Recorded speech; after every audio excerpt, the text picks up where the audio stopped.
7 अक्टूबर की चुनिंदा खबरों के साथ ग्रैंड न्यूज में आपका स्वागत है। नमस्कार, मैं हूं उपेंद्र। आगे बढ़ने से पहले डालते हैं एक नजर आज की हेडलाइंस पर। मुरिया दरबार में शरीक होने जगदलपुर पहुंचे मुख्यमंत्री भूपेश बघेल। 173 करोड़ 44 लाख से अधिक लागत के 89 विकास कार्यों का किया लोकार्पण। कांग्रेस भवन के समीप आदिवासी परिसर में दुकानदार खाली नहीं कर रहे हैं भवन, समाज ने दिया धरना।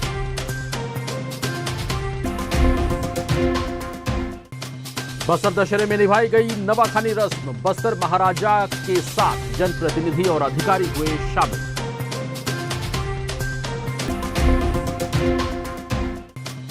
और दशहरा में अश्व पूजा विधान संपन्न, महाराजा कमलचंद भंजदेव हुए शरीक।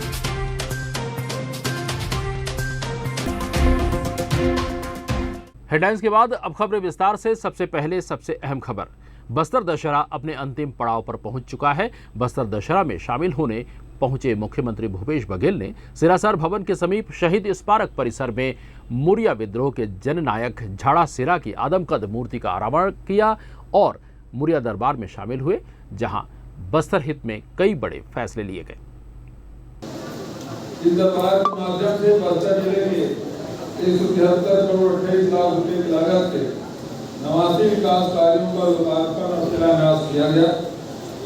लोकार्पित किए जा रहे कार्यों में लोगों से बस्तर के विकास को लेकर जो चर्चा हुई है, उसके अनुरूप हम बस्तर का विकास और उसके लिए योजना और नीतियां हमने बनाई हैं। आज बस्तर के जननायक झाड़ा सिरा जी की प्रतिमा का भी अनावरण किया गया। बस्तर की अस्मिता की रक्षा के लिए जननायक झाड़ा सिरा जी के योगदान को कभी बुलाया नहीं जा सकता। मुखिया सहित सभी पदाधिकारियों के मानदेय को बढ़ाने की घोषणा मैंने की थी। अभी कुछ शिकायतें आई कि जो पुजारी है उसका भुगतान नहीं हुआ है, लेकिन कलेक्टर साहब ने बताया कि हम लोग स्थानीय तौर पर उसकी व्यवस्था कर रहे हैं और राज्य सरकार से राशि अपेक्षित है। वो जल्दी हमारिया है, बाजा मौलिया है, उनका एक सम्मेलन हुआ था और तब मैंने घोषणा की थी कि इसके बारे में हम विचार करेंगे। और बजट सत्र में विधानसभा में हमने घोषणा की कि इन लोगों को भी 7,000 रुपया सालाना मानदेय दिया जाएगा। इसके साथ ही मुख्यमंत्री ने बस्तर जिले में 89 विकास कार्यों का लोकार्पण और शिलान्यास किया, जिसकी लागत लगभग 173 करोड़ 28 लाख रुपए है।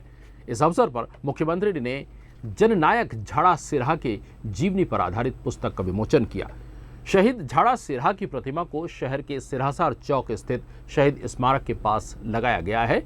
वीर शहीद झाड़ा सिरहा का जन्म बस्तर जिले के ग्राम बड़े आरापुर में हुआ था। वे बहुमुखी प्रतिभा के धनी थे। वे जड़ी बूटियों के जानकार, कुशल नेतृत्व करता थे। उन्होंने 1876 में हुए मुरिया विद्रोह में नेतृत्व किया था। पुराने बस स्टैंड के पास स्थित सी मार्ट का मुख्यमंत्री भूपेश बघेल ने उद्घाटन किया। उन्होंने सी मार्ट में उपलब्ध हस्तशिल्प, बांस शिल्प, बिल मेटल, बस्तर कोसा से निर्मित कपड़े, हथकरघा, वन उत्पाद, महिला समूह द्वारा निर्मित विविध उत्पादों का अवलोकन किया। इस दौरान उन्होंने जामुन जूस, आंवला अचार, आंवला जूस, महुआ लड्डू, महुआ कुकीज और बस्तर काजू जिमीकंद अचार और संभागी सी मार्ट की बोहनी कराई। शिक्षा, स्वास्थ्य और रोजगार, लघु उनकी खरीदी और प्रोसेसिंग का काम लगातार कर रहे हैं। आज महत्वपूर्ण दूसरा काम अभी जो होगा, जो बस्तर फाइटर्स की भर्ती जो हुई है, उन बच्चों से भी मेरी मुलाकात है। अभी 14 समाज के लोगों को पट्टा वितरण किया, वो भी महत्वपूर्ण है। और लोहांडी गुना में जो इमली प्रोसेसिंग प्लांट है, उसकी भी शुरुआत होगी। और आज कांकेर में मिलेट्स प्रोसेसिंग प्लांट लग रहा है, तो देश का सबसे बड़ा प्लांट होगा, तो उसकी भी शुरुआत आज हम लोग करने जा रहे हैं। तो बड़ी सौगात भी, और बस्तर अब विकास की दिशा में आगे बढ़ रहा है, स्वास्थ्य, शिक्षा, रोजगार की दिशा में आगे बढ़ रहा है। तो मैं सबको बधाई, शुभकामना देता हूँ। आरक्षण के मामले में सीधी बात है कि बाबा साहब अम्बेडकर ने जो संविधान जो व्यवस्था की है, जो मंडल आयोग ने जो सिफारिश की, उस सबको हम लागू करेंगे। लोकसभा में जो EWS के बारे में जो आरक्षण की व्यवस्था की है उस सबको हम लागू करेंगे और हम लगातार उसमें प्रयास कर रहे हैं। पिछले सरकार ने जिला हवाला किया, ढिलाई की, उसका नतीजा है और वही लोग आंदोलन कर रहे हैं। 2011 से था, उनको 18 तक का मौका मिला था, लेकिन एक भी डॉक्यूमेंट वो हाई कोर्ट में नहीं लगा है। ननकी राम कंवर के नाम से कमेटी बना दी, चीफ सेक्रेटरी के नाम से कमेटी बना दी, लेकिन कमेटी की जो रिपोर्ट है उसकी फाइंडिंग्स है, उसको कम से कम पटल में तो रखना था, हाई कोर्ट में रखना था, वो रखे नहीं और उसके कारण से वो खारिज हुआ। अब हम सुप्रीम कोर्ट भी जा रहे हैं और उसके बाद हमारे जो हेड काउंटिंग के काम है वो भी तेजी से चल रहा है। रुक करते हैं अगली खबर की तरफ। बस्तर की ऐतिहासिक दशहरा में अश्व पूजा विधान संपन्न हुए। इस विधान में महाराजा कमलचंद भंजदेव ने घोड़ों की पूजा की। ये पूजा शस्त्र पूजा विधान के बाद किए गए। बस्तर महाराजा कमलचंद भंजदेव ने बताया कि अश्व पूजा विधान कुछ समय पहले ही शुरू किए गए हैं। पहले अश्व पूजा किए जाते थे। अश्व पूजा में ये होता है कि जितने भी शस्त्र के साथ अश्व की भी उतनी ही महत्वता है कि जितना सेक्रीफाइस एक इंसान ने दिया था युद्ध में, ये सेनाओं ने दिया, उतना ही सेक्रीफाइस आज हमारे जितने भी हमारे रक्षक कह लीजिए, जैसे घोड़ा है, चेतक का नाम आपने सुना होगा, ऐसे बहुत सारे उदाहरण है हमारे पास कि जानवरों ने भी इतनी ताकत दी और इसको भगवान के तुल्य मान करके उनको आशीर्वाद देते हैं। और ये भी शक्ति की उपासना ही है जिसमें हम पूजा अर्चना करते हैं कि आपका सानिध्य हमारा आशीर्वाद बना रहे और आप जो सेवा कर रहे हैं उसके लिए हम बहुत धन्य हैं और इसी के लिए पूजा पाठ करते हैं, क्योंकि इनका जीवन काल भी बहुत छोटा होता है घोड़ों का भी, इसलिए इनकी पूजा अर्चना की जाती है। क्योंकि आपका जो जीवन है, हमको आपने मौका दिया आपके ऊपर चढ़ने का, इसके लिए बहुत बहुत धन्यवाद देते हैं उनको। और उनका जो साहस रहा युद्ध में उसका भी धन्यवाद देते हैं। ये पुराने ज़माने से चलिए सदियों की परंपरा है, राम भगवान से लेकर के आज तक सभी भगवान करते आए और सभी देवताओं ने भी उनकी पूजा की, क्योंकि अश्व की पूजा बोला जाता है। और अश्वमेघ यज्ञ भी आपने सुना होगा, जो बहुत बड़ा महत्व है, वो अश्वमेघ यज्ञ जिसने भी किया आज तक पराजित नहीं हुआ है। तो इसका बहुत बड़ा ताल्लुक्य रखता है इस कार्यक्रम से, क्योंकि इसकी पूजा अर्चना बहुत ज़रूरी है। और क्षत्रिय कौम होने के नाते या जो भी राजा हो किसी भी समाज का, उसकी पूजा अश्व की पूजा करना बहुत ज़रूरी है, क्योंकि इसी से ही अश्व की जो शक्ति है उनको विराजमान होती है, उनकी आस्था मिलती है। अश्व पूजा के बाद महाराजा कमलचंद भंजदेव ने घोड़े पर सवार होकर दंतेश्वरी मंदिर पहुंचे और माई दंतेश्वरी को प्रणाम कर नवाखानी मनाने कुम्हड़ाकोट रवाना हुए।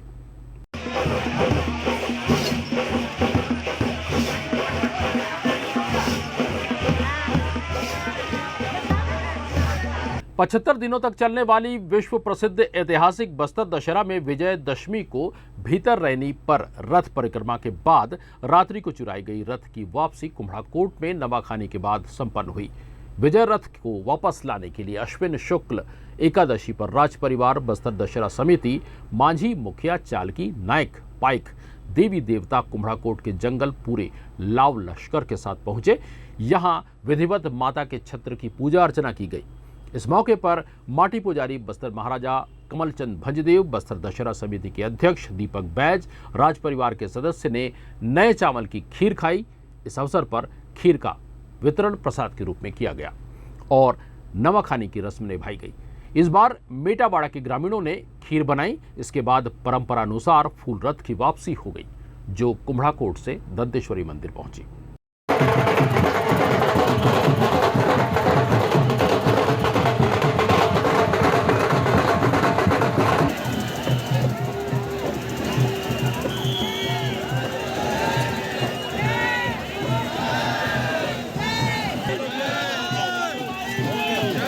रुक करते हैं अगली खबर की तरफ। बस्तर दशहरे में यूं तो कई आकर्षक और अनोखे विधान होते हैं जिसे देखने दूर दूर से लोग आते हैं। एक और खास बात से हम आपको रूबरू करवाते हैं, वो ये कि दशहरे में जगदलपुर में 24 घंटे दुकानें संचालित होती हैं।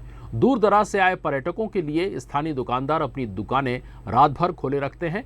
एक दुकानदार राजू राम कश्यप ने हमें बताया कि बस्तर के किसानों की उपयोगी सामान वे रखते हैं। मैं लोहा सामान बेच रहा हूँ, कुल्हाड़ी, हसिया, छुरी, ये सब सारा चीज बेच रहे हैं हम लोग। ये मतलब व्यापारी का हैसियत है और अपना गांव वाले किसानों का पूरा सामान रहता है। ये पूरा 5 बजे से लेकर 8 बजे रात तक चलता है दुकान, दिन रात चलता है। बहुत दूर दूर से आते हैं, ओडिशा से आते हैं, इधर दंतेवाड़ा से, कोंडागांव जिला से, केसखल जिला से, पूरा ऑल इंडिया का आदमी आ जाते हैं। हम लोग को फुल फायदा होता है भैया, हर साल आते हो? हर साल। तो आप लोग चाहते हो कैसे चलता रहे बाजार? ऐसे चलते रहे और हम लोग आगे बढ़ाए। ऐसे ही एक दुकानदार जगत राम, जो खेती किसानी के काम में आने वाले रस्सी का निर्माण करते हैं, उन्होंने हमें ये जानकारी दी।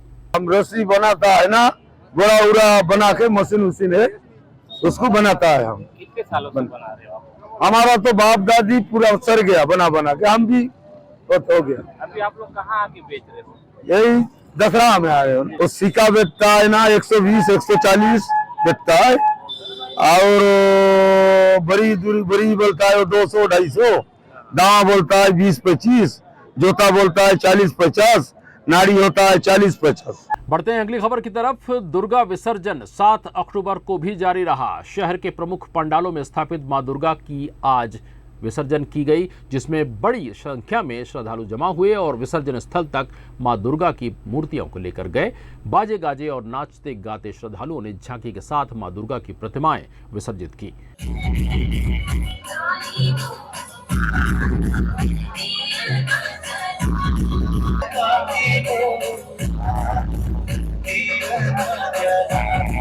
पुष्पांजलि मां दुर्गा समिति के ललित यादव ने हमें ये जानकारी दी। समिति पुष्पांजलि माता मंत्री समिति है, हमारी बहुत पुराने से बैठाते आ रही है। हमारे 13वां वर्ष से बैठा रहे हैं दुर्गा माता जी का, हमारे पुरानी मंडली है पुष्पांजलि माता मंडली। हमारे सूर्य स्थापना कराते हैं, पूजा पाठ कराते हैं, और कुमकुम पूजा, दिया पूजा, डांडिया है, कन्या खिलाते हैं और भंडारा कराते हैं और जगराता कराते हैं और डांडिया वांडिया सब कराते हैं। महादेव घाट में पिछले 66 वर्षों से लंबोदर तिवारी भगवान दुर्गा और शंकर की प्रतिमाएं गढ़ते आ रहे हैं। भगवान शंकर की प्रतिमाएं गढ़ने में इन्हें खास महारत हासिल है। इस बारे में बोलते हुए लंबोदर तिवारी ने बताया कि 1957 से लगातार मूर्तियां बनाते आ रहे हैं। सोमनाथ पूजन अनुष्ठान पिछले 66 वर्षों से तिवारी परिवार मनाता आया है। लंबोदर तिवारी और उनके पुत्र संजय तिवारी ने हमें ये जानकारी दी। वर्ष 1957 से ये अनुष्ठान शुरू किया गया है। शुरू में मैं मूर्ति कला में इंटरेस्ट होने के कारण मैं इसको हर साल बनाता गया। और उस समय ये सोमनाथ पूजा, पश्चिम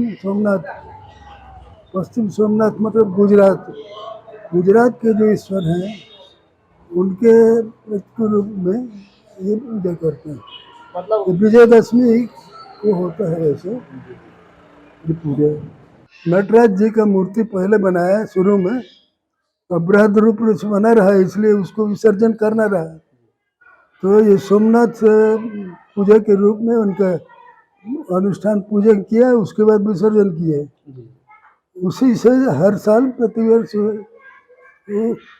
उसी दिनों में मैंने विजयदशमी के दिन में ये पूजा किया जाता है और प्राय सभी करते हैं। 66 साल हो गया, 66 साल से बिठा रहे, 3 दिन बिठाते हैं और अपना आज विसर्जन होगा। शुक्र ये को 5 बजे विसर्जन करेंगे। मुख्यमंत्री ने अपने बस्तर प्रवास में जहां सौगातों की बौछार की है, वहीं स्थानीय कांग्रेस भवन के समीप आदिवासी भवन भी चर्चाओं में है। समाज के पदाधिकारियों को इस बात पर ऐतराज है कि सामने कॉम्प्लेक्स में संचालित दुकानदार जब तक खाली इसे नहीं करेंगे तो निर्माण कार्य संभव नहीं है।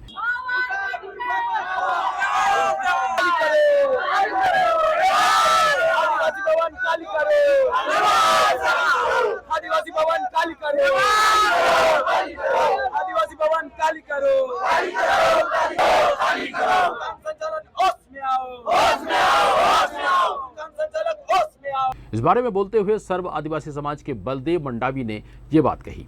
ये जो भवन है विश्व जो सर्व आदिवासी के लिए है, और ये जो आदिवासी परिषद है, और इसमें क्या पीछे है भवन को तोड़ा गया है और इसमें सरकार के द्वारा 4 करोड़ मिला है। तो अब क्या है, 4 करोड़ मिलने के बाद ये जो सामने कॉम्प्लेक्स है, किराएदारों ने आज तक कब्जा जमा कर बैठे हैं और पिछले 3 साल से इनको नोटिस दिया जा रहा है, बोला जा रहा है, शासन प्रशासन से गुहार लगाया जा रहा है, लेकिन इन लोगों ने ये जो जितना कॉम्प्लेक्स है खाली नहीं कर रहे हैं।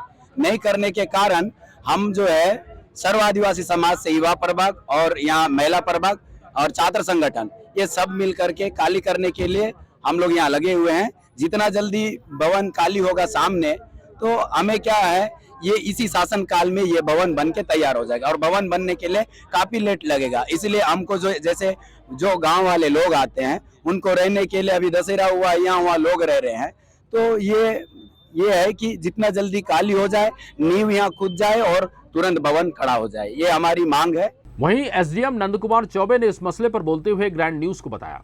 हाँ, ये आदिवासी समाज वाले यहाँ पे भी चक्का जाम किए थे। उनका आरोप था कि कुछ दुकानों पर किसी का पोजीशन है, तो वो जो जिनका पोजीशन है वो लोग आए हैं और वो लोग अभी अपना सामान निकाल रहे हैं।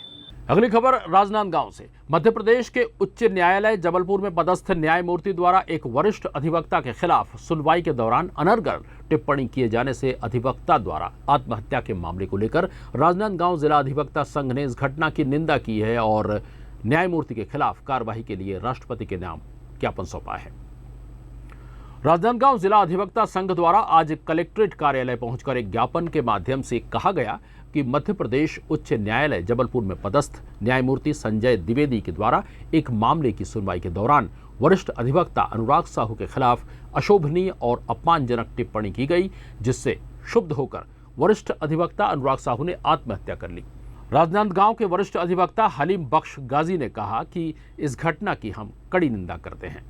जी, एक घटना मध्य प्रदेश उच्च न्यायालय जबलपुर में घटित हुई कुछ दिनों पहले, जिसमें वहाँ के न्यायमूर्ति आदरणीय अनुराग द्विवेदी साहब उन्होंने विचारण के दौरान किसी मामले की सुनवाई कर रहे थे और उनके द्वारा जो है एक वहाँ के एक वरिष्ठ अधिवक्ता हैं, बड़े सम्मानित अधिवक्ता हैं अनुराग साहू, उनके विरुद्ध जो है अनर्गल और टिप्पणियाँ की गई और उससे वो इतने व्यथित और क्षुब्ध हुए कि उनको आत्महत्या करने के लिए मजबूर होना पड़ा और वो वेदना सह नहीं पाए और उनके द्वारा आत्महत्या कर ली गई, जिससे कि वहाँ के जो वकील हैं मध्य प्रदेश के वो आंदोलित हो गए और उन्होंने पिछले दिनों आपने देखा भी होगा और समाचार पत्रों में भी आया है, इलेक्ट्रॉनिक मीडिया प्रिंट मीडिया में भी ये समाचार बड़े विस्तार से आया है और पूरे मध्य प्रदेश में जो है वकीलों ने जो है वो उसकी निंदा की, भर्त्सना की, हमारी भावनाओं को, हमारे संदेश को जो है महामहिम राष्ट्रपति, महामहिम मुख्य न्यायाधीश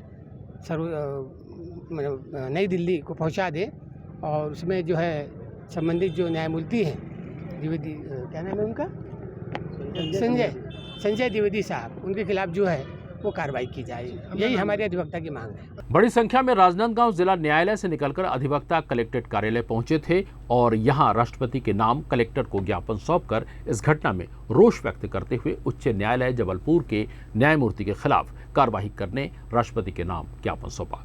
जिला अधिवक्ता संघ राजनांदगांव द्वारा न्यायमूर्ति संजय द्विवेदी के द्वारा की गई टिप्पणी की घोर निंदा की गई। वहीं ज्ञापन के माध्यम से भविष्य में इस तरह की घटना की पुनरावृत्ति न हो, इस हेतु उचित कार्रवाई की मांग की गई।